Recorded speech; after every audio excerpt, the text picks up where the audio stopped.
Hello friends, welcome back to Hello Buddy. இன்னைக்கு உங்க படி உங்களுக்கு பர்கர் செஞ்சு காட்ட போறோம். ஸோ பர்கர் வந்து நம்ம சாலட் தனியாக ரெடி பண்ணி நீங்கள் சாலடாகவும் அதை சாப்பிட்லாம். அதை வந்து நீங்கள் பர்கர் பன்னில் ஸ்டஃப் பண்ணி இல்லை ரோட்டியில் ஸ்டஃப் பண்ணியும் சாப்பிட்லாம்.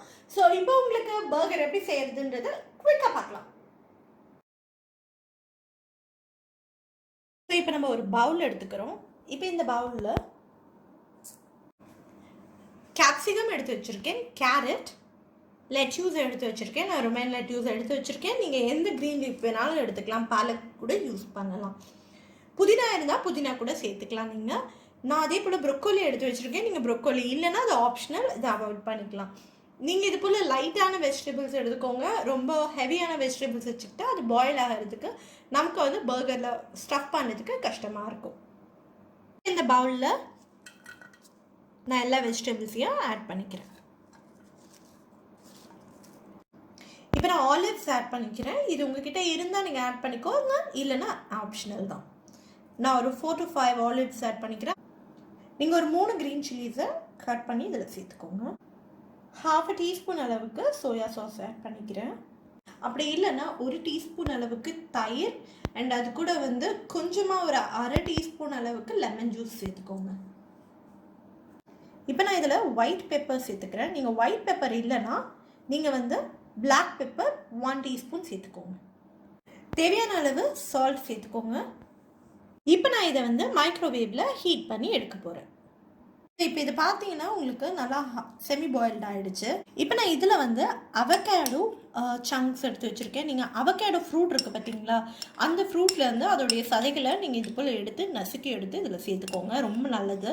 இப்போ நான் அது கூட சாலட் ட்ரெஸ்ஸிங்கோசம் நான் வந்து இந்த ஆனியன் கார்லிக் போட்டு நீங்கள் பேஸ்ட் அரைச்சி சேர்த்துக்கலாம். நான் வந்து ட்ரெஸ்ஸிங் சாஸ் யூஸ் பண்ணுறேன். நீங்கள் ஆனியன் கார்லிக் அதே போல் எக் இருந்ததுன்னா நீங்கள் எக்கையும் சேர்த்து அதில் போட்டு மிக்சியில் நல்லா ஸ்மாஷ் பண்ணி பேஸ்ட் ஆக்கிட்டு நீங்கள் அதை சேர்த்துக்கலாம். நான் 2 டேபிள் ஸ்பூன் அளவுக்கு சேர்த்துக்கிறேன். நான் இப்போ இதில் 2 சீஸ் ஸ்லைசஸ் ஆட் பண்ணுறேன். ஸோ இப்போ இது எல்லாமே சேர்த்து நம்ம மைக்ரோவேவில் திருப்பியும் குக் பண்ணி எடுக்க போகிறோம். இப்போ நம்ம குக் பண்ணி எடுத்துகிட்டு அதுக்கப்புறம் இதை மிக்ஸ் பண்ணிவிட்டு ஸ்டஃப் பண்ண போகிறோம். எல்லாமே ஃபுல்லாக கம்ப்ளீட்டாக ஸ்மாஷ் ஆகி மிக்ஸ் ஆகிருக்கு. நான் இப்போ இதை நல்லா கலந்து விட்டுக்கிறேன். ஸோ இப்போ நமக்கு இது ரெடி ஆகிடுச்சு. இப்போ நான் இதை வந்து ஸ்டஃப் பண்ணி காட்டுறேன். இப்போ நான் 2 பர்கர் பன் எடுத்து வச்சுருக்கேன். பர்கர் பன்னை நான் பாதி அப்படி 2 ஹாஃபாக கட் பண்ணி எடுத்து வச்சுருக்கேன். இப்போ நான் இதில் ஸ்டஃபிங் உள்ளே வச்சுட்டு இதை க்ளோஸ் பண்ண போகிறேன். இப்போ நான் இதில் இந்த ஸ்டஃபிங் மேலே வச்சு நான் இதில் தனியாக எக்ஸ்ட்ரா சீஸ் வைக்கலாங்க. உங்களுக்கு வேணும்னா நீங்கள் எக்ஸ்ட்ரா ஆட் ஆன் சீஸஸ் வச்சுக்கலாம். அது ஒன்றும் நல்லாயிருக்கும் ஃப்ளேவரியாக. நான் எக்ஸ்ட்ரா சீஸஸ் வைக்காதனால நான் இப்படியே அதை ஆட் பண்ணிக்கிறேன். ஒரு பீஸ் வந்து ரெடி பண்ணியிருக்கேன். இப்போ இந்த ஒரு பீஸை வந்து நான் ஓவனில் வச்சு ஹீட் பண்ணி எடுக்க போகிறேன்.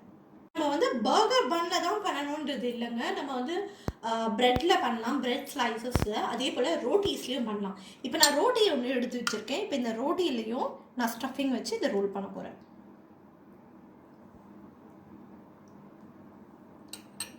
ரோல் பண்ண போகிறேன். இப்போ இப்படி நான் ரோல் பண்ணி இதை நான் வந்து ஹீட் பண்ணி எடுத்துக்க போகிறேன். இப்போ நம்ம அந்த சாலடை ரெடி பண்ணிவிட்டு அந்த சாலடை வந்து பர்கர் பன்குள்ளேயே வச்சு ஸ்டஃப் பண்ணியிருக்கோம். அதே மாதிரி ரோட்டிலையும் வச்சு ஸ்டஃப் பண்ணியிருக்கோம். நான் ரோட்டி யூஸ் பண்ணியிருக்கேன், சப்பாத்தி யூஸ் பண்ணல. ஸோ ஆயிலே இல்லாமல் ரொட்டி நம்ம போட்டு எடுத்து நான் அந்த ரொட்டியில் யூஸ் பண்ணியிருக்கேன். நீங்கள் இப்போ ஸ்டஃபிங்கை வந்து இதில் வச்சுட்டு நீங்கள் ஒரு 30 செகண்ட்ஸ் ஹீட் பண்ணிக்கோங்க. ஏன்னா ஹீட் பண்ணாதான் அது நல்லா அந்த சாலடும் ப்ளஸ் இந்த பன்னில் இல்லை இந்த ரொட்டியில் வந்து நல்லா அதை பிளெண்ட் ஆகி இருக்கும். சாப்பிடும் போது யம்மியாக இருக்கும். நீங்கள் இதை வந்து டொமேட்டோ கெச்சப்போடு சர்வ் பண்ணலாம், ஆப்ஷனல் தாங்க. இது நீங்கள் இப்படியே கொடுத்தீங்கன்னா கூட நல்லா தான் இருக்கும். ஸோ இந்த ரெசிபி உங்களுக்கு கண்டிப்பாக பிடிச்சிருக்கும்னு நினைக்கிறேன். பிடிச்சிருந்தா வீடியோவை லைக் பண்ணுங்கள், ஷேர் பண்ணுங்கள், சேனலை சப்ஸ்கிரைப் பண்ணுங்கள். தேங்க்யூ.